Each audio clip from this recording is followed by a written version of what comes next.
ఒక భక్తుడి యొక్క ఆక్రందన ఏంటంటే, ఐశ్వర్యం కొదువేమీ లేదయ్యా, కుటుంబంలో కలతలేమి లేవయ్యా, అయినా ఎందుకో నెమ్మది లేదు, అయినా ఎందుకో నెమ్మది లేదు అని బాధపడుతున్నాడు.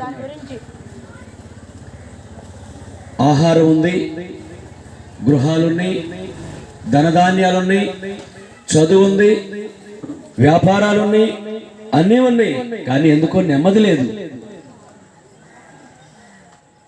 నెమ్మది లేదు ప్రభువా, నాకు నెమ్మదిని దయచేయమని నీవు ప్రభువుని అడిగితే ఆయన నీకు నెమ్మదిని కలుగజేస్తాడు. ఎంతోమంది నెమ్మది లేక, శాంతి లేక, సమాధానం లేక బాధపడుతూ ఉన్నారు. ఈ లోకంలో ఎన్ని ఉన్నా నెమ్మది లేక, శాంతి లేక, సమాధానం లేక సతమతం అయిపోతున్నారు. ఆ నెమ్మది నీకు దొరుకుతుంది. యేసు ప్రభువారు అంటున్నాడు, నన్ను అడుగు నేను నీకు ఇస్తాను అంటున్నాడు యేసు ప్రభువారు. వెదుకు దొరుకుతుంది అంటున్నాడు, తట్టు తీయబడుతుంది అంటున్నాడు యేసు ప్రభువారు. నువ్వు ఏ సమస్యలో ఉన్నా నువ్వు ప్రభువుని అడగగలిగితే, యేసు ప్రభువుని అడగగలిగితే ఆయన నీకు సహాయం చేస్తాడు.